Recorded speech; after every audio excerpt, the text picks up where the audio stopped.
So this is the review of CSK versus Hyderabad. और ये match मैं कहूँगा कि इस मैच को इंटरेस्टिंग बनाया तो हैदराबाद ने बनाया, चाहे फील्डिंग में हो चाहे बैटिंग में हो। इन्होंने इस मैच को मुश्किल बनाया। मेरे हिसाब से ये मैच तो पहले ओवर हो जाना चाहिए था और इससे ज़्यादा इजीली हो जाना चाहिए था। इनकी मैं बैटिंग को कहूँगा CSK की, देखो महात्रे और राशिद टैलेंट्स इनको ठीक मिले, लेकिन इनको वो चीज़ नहीं मिली जो इनको इनकी ज़रूरत थी। वो है कि कोई जो पहले बॉल से आके मारे, क्योंकि तुम्हें अब अपने नेक्स्ट सीजन्स के बारे में सोचना चाहिए। और मोस्ट लाइकली तुम्हें करना चाहिए कि ऋतुराज को ओपन करवाओ और उसके साथ कोई ऐसा डालो, कोई ट्रेविस हेड टाइप, कोई पोरेल टाइप जो एक्स्ट्रा रिस्क ले करे। 3 पे तुम रविंद्रा को खिला सकते हो या कुछ करके ऊपर से। तो वो उसमें नहीं है। कह सकते हो शामी ने 1 विकेट ली, उसके अलावा उसने ऐसा कुछ किया नहीं। आई थिंक CSK का यही था कि आई थिंक CSK ने जो स्कोर करा था, मेरे हिसाब से they lost 2 wickets too many in the power play. I think अगर वो 50 रन भी मारते ना, 1 विकेट होता तो वो ठीक होता। उसके बाद सैम करन को इतना ऊपर भेज देना, मेरे हिसाब से आई थिंक, मुझे समझ नहीं आ रहा कि उस समय प्लान क्या था, इनका प्लान क्या था, पार्टनरशिप बनाने का। लेकिन सैम करन तो शॉट मारते हुए आउट हुआ है। फिर उसके बाद तुमने जडेजा को 4 पे भेज दिया। शिवम दुबे को तुमने एक ऐसे टाइम पे भेजा जब इन अ वे उसने जब वो शॉट मारा तो उसे लगा कि वो रिक्वायर्ड है, क्योंकि वो लोग तब कम रन रेट पे जा रहे थे। जबकि मेरे हिसाब से शिवम दुबे को वही करना चाहिए था जो उन्होंने पिछले कुछ मैचेस में किया था, कि तुम कहते दीपक हुड्डा को कि तू मार और तुम रहते 2-3 ओवर और अगर हुड्डा आउट भी हो जाता अगले 2-3 ओवर में, तो फिर उसके बाद धोनी राइट पोजीशन पे आता और आई थिंक शिवम दुबे और धोनी तब एक साथ डिसाइड करके एंड में मार लेते। जडेजा ने जितने रन मारे, उसकी जितनी कैपेबिलिटी है उससे ज़्यादा ही रन मारे। मैं जीशान को कहूँगा यार तुम उसका कॉन्फिडेंस इतना डाउन कर देते हो हर मैच में। वो बेचारे की विकेट होने वाली थी, कैच ड्रॉप कर दिया इतना ईजी। हर्षल पटेल मैं यही कहूँगा इनका बेस्ट बॉलर रहा है, चाहे इकॉनमी वाइज चाहे विकेट वाइज। लेकिन मैं यही कहूँगा हर्षल पटेल के लिए जो फ्रेंचाइज है वो हैदराबाद नहीं है, वो लखनऊ है या फिर वो चेन्नई है। क्योंकि वो जिस तरीके का बॉलर है वो कोई आपको हर पिच पे अच्छी करके नहीं देगा, वो ऐसी पिचेस पर ही करके देगा, चेपॉक टाइप के जो पिचेस जो फंसती है। पैट कमिंस को भी देखो, उसने बॉलिंग क्यों की, क्योंकि उसकी change of pace change of length काम करी इस पिच पर। उनाटकट ने भी अच्छी बॉलिंग की, क्योंकि ये जिस तरीके के T20 बॉलर्स है, इनको ऐसी पिचेज ही सूट करती है जहाँ इनकी स्लोअर हो, चेंज ऑफ पेस काम करे। ये नॉर्मल विकेट्स या पेसी विकेट्स के बॉलर्स उतने नहीं है T20 फॉर्मेट में। पैट कमिंस तो तब भी कह सकते हो कि है थोड़ा, वो पावर प्ले में आके थोड़ा बहुत स्विंग भी करा लेता है, लेकिन ओवरऑल उनका बॉलिंग अटैक वैसा नहीं है। कमिंडो मेंडिस ने बहुत अच्छी बॉलिंग की आज उसको राइट टाइम पे यूज़ भी करा उन्होंने। पिछले कुछ मैचेस में जहाँ पे वो कमिंडो मेंडिस को स्पिनिंग पिचेस पर यूज़ कर सकते थे वहाँ उन्होंने बहुत लेट यूज़ करा। आज कमिंडो मेंडिस को उन्होंने अच्छे से किया। आज जो डेवॉल्ट ब्रेविस ने खेला, एक चीज़ उसने सेट कर दी कि वो चेन्नई में ही रहने वाले, क्योंकि चेन्नई से खिलाएगी। बहुत अच्छा कैच लिया कमिंडो ने, वरना मुझे लगता है वहाँ से मोमेंटम पकड़ लेती CSK ना, तो इससे ज़्यादा ही बनाती, 170 मे भी 180 तक भी बना सकती थी। दूसरा मैं कहूँगा भाई धोनी को बहुत अच्छा आउट किया, स्लोअर पे वाइड ऑफ स्टम्प जाके उसको बिल्कुल वो कर दिया, क्या कहते हैं कि फंसा दिया उधर। हुड्डा का मैं ये कहूँगा कि भाई हुड्डा ने एंड में थोड़े शॉट मार लिए हो, लेकिन तभी भी उसका एंड स्कोर उतना अच्छा नहीं था। दूसरा ये भी कि वो लिटरली टेल एंडर्स को स्ट्राइक दे रहा था, जिसके वजह से उनकी विकेट्स बहुत जल्दी भी गई, जो शायद अगर वो वैसे नहीं करता मे बी ये लोग 160 170 तक पहुंच सकते थे। और अगर पहुंच जाते तो फिर मुझे नहीं लगता SRH जीत पाती, क्योंकि जिस तरीके से उनका स्टार्ट हुआ, जिस तरीके से अभिषेक शर्मा, मुझे तो समझ नहीं आ रहा है। एक तो तुमने पहले पिच देखी भी कि पावर प्ले में ज़रूर बेटर है बैटिंग करने के लिए, लेकिन ऐसा नहीं कि बॉल बिल्कुल नॉर्मल आ रहा है जो पावर प्ले में दूसरे विकेट्स पे आता है ना। वो बॉल ड्राइवेबल लेंथ की थी कि तुम एक्सक्यूज़ दे सकते हो कि भाई बॉल ड्राइवेबल लेंथ की थी, मुझे क्या पता था कि फंस जाएगी पावर प्ले में, वो भी नहीं। ट्रैविस हेड का मैं ये कहूँगा कि वो ठीक खेल रहा था इन अ वे। अब सारी टीम्स को पता चल गया कि ट्रैविस हेड को कैसे बॉलिंग करनी, इनटू हिम करके करनी है, उसे स्पेस नहीं देना है। और वैसी ही बॉलिंग की, जब उन्होंने बाहर वैसे बॉलिंग की तो शॉट्स मारे। मेरे हिसाब से अंशुल कंबोज, मैं कहूँगा कि he is a smart bowler, उसको पता है कि मेरी स्ट्रेंथ्स क्या है, उसको पता है कि मेरे को किस विकेट पे किस हिसाब से बॉलिंग किया। उसने वही किया, उसने ट्रैविस के जोन में बॉल दी, लेकिन अपनी लेंथ पीछे खींच दी और थोड़ी सी स्लोअर कर दी उसको, और वो उसी में फंस गया। बहुत ब्यूटीफुल आउट किया उसको, बिल्कुल वो बेल टॉप ऑफ में गिर गई। दूसरा मैं सीएसके का यही कहूँगा, बैटिंग तुम शिवम दुबे को अगर थोड़ा सा पहले भेजते, मे बी उसको उसको टाइम मिल जाता ठीक से करने का, फिर वो अच्छे टाइम पे स्ट्राइक भी कर सकता था। जैसे डेवॉल्ट ब्रेविस ने उसको स्ट्राइक किया, क्या कहते कमेंडो मेंडिस को, मे बी अगर दुबे पहले आता थोड़ा सेट हो जाता तो उस वो कर लेता, जो नहीं कर पाए इस बार वो लोग। दूसरा मैं ये कहूँगा कि एसआरएच ने इस बार बैटिंग में टैक्टिक्स उनकी अच्छी थी। उन्होंने हेनरिक क्लासन को सीधे 4 पे भेजा। आई थिंक उनका उस समय प्लान यही था कि देखो ईशान है वहाँ पे, एक राइट हैंडर भी आ जाएगा, हेनरिक को अगर टाइम मिल गया यहाँ पर तो फिर वो इवेंचुअली क्या कहते कि मारेगा तो ज़रूर। वो प्लान वर्क किया नहीं। जडेजा को मुझे लगता है वो थोड़ा ज़्यादा जल्दी चार्ज कर गया। मेरे हिसाब से उस समय टाइम था कि वो करने का, पार्टनरशिप बनाने का, आई थिंक कर गया। फिर अनिकेत वर्मा आया, उसने पेसर्स के अगेंस्ट कुछ अच्छे शॉट्स भी मारे। उन्होंने अच्छा किया कि अनिकेत को ऊपर भेजा, वो थोड़ा ज़्यादा फॉर्म में है, उससे उसने थोड़ी हिटिंग भी की थी मुंबई वाले मैच में। और नीतीश रेड्डी फॉर्म में नहीं है तो उन्होंने अनिकेत को भेजा, तो मेरे हिसाब से ठीक था।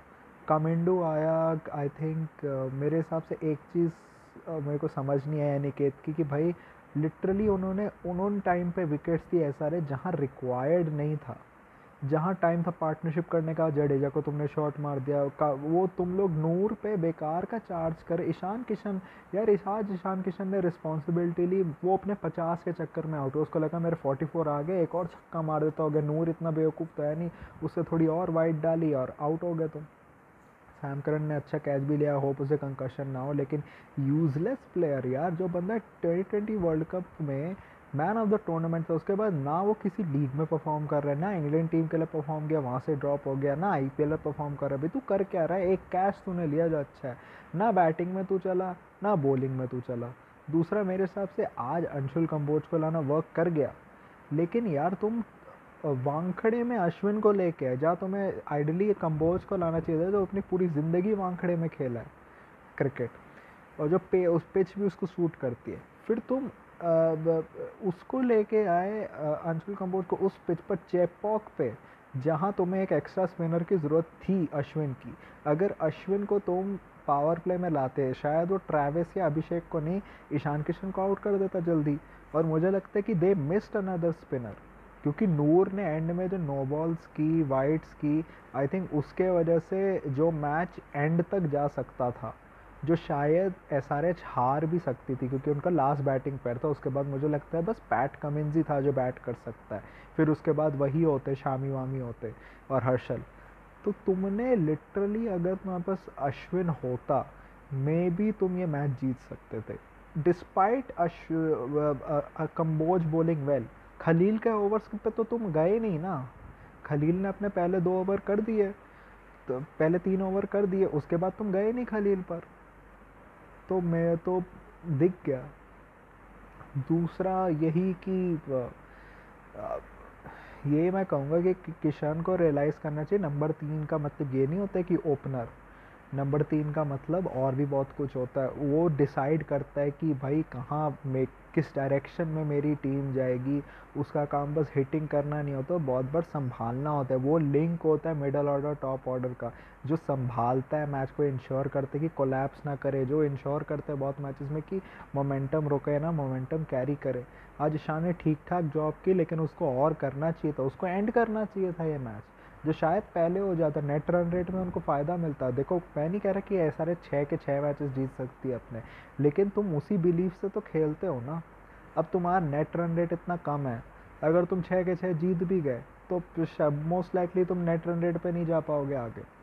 सीएसके का तो मैं यही कहूँगा कि बैड चॉइसेस, ऊपर से Pathirana didn't work at all. मेरे हिसाब से they should make bowling changes. देखो पाथिराना ने कोई बहुत बुरी बॉलिंग नहीं की एक्सेप्ट हिज लास्ट ओवर जिसमें वो पिटा, जिसमें आई थिंक इन अ वे एक तो नूर ने तो मैच को उस पर ले ही आया कि यहाँ से एसआरएच के लिए जीतना ईजी है, फिर पाथिराना ने तो अपने ओवर में कर दिया कि ख़त्म है।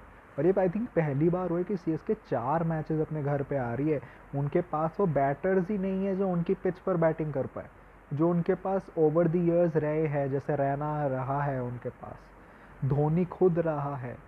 ओपनिंग में ब्रेंडन मैकलम जैसे लोग थे, मुनाफ पटेल आके, मुनाफ पटेल कह रहा हूँ, मुरली विजय कर लेता था। अंबाती रायडू कर लेता था। इनके पास वो प्लेयर्स है ही नहीं जो इनकी खुद की पिच पर खेल पाए, ना इनके सिलेक्शंस ठीक हो रहे हैं। एसआरएच का मैं ये कहूँगा कि ये पिच इनकी बॉलिंग के लिए मोस्ट आइडियल पिच थी। जो इन्होंने जो बॉलिंग ली है, ये एक्चुअली चेन्नई के पास होती तो मे भी बेटर करते। और आई थिंक इनको चेन्नई ने अपने पहले मैच में मुंबई वाले में पातिराना को नहीं खिलाया था, उन्होंने एलिस को खिलाया था। तो मुझे ये नहीं समझ है, तुमने एलिस को इसलिए खिलाया था क्योंकि वो उस पिच पर बेटर ऑप्शन है। सिंह शायद आरसीबी के अगेंस्ट में मुझे लगता है खिलाया था, तो फिर यहाँ क्यों नहीं खिलाया? पिच भी उसके लिए थी, मुझे लगता है एलिस बेटर ही करता है यहाँ पर, तुमने एलिस को खिलाया नहीं। एलिस इन सब पिचेस पे पाथिराना से कहीं बेटर ऑप्शन है, क्योंकि पाथिराना शेयर पेस पे बीट कर सकता है उनको। लेकिन इस पिच पर अगर बैट्समैन ठीक ठाक उसकी बॉल्स को खेल ले, आई थिंक उसको ज़्यादातर यॉर्कर पर ही प्रॉब्लम होगी कोई बैट्समैन को ऐसी पिचेस पर पाथिराना के अगेंस्ट। जबकि एलिस की चेंज ऑफ पेस हो, उसकी जो लेंथ की हो, वहाँ वो बेटर करता।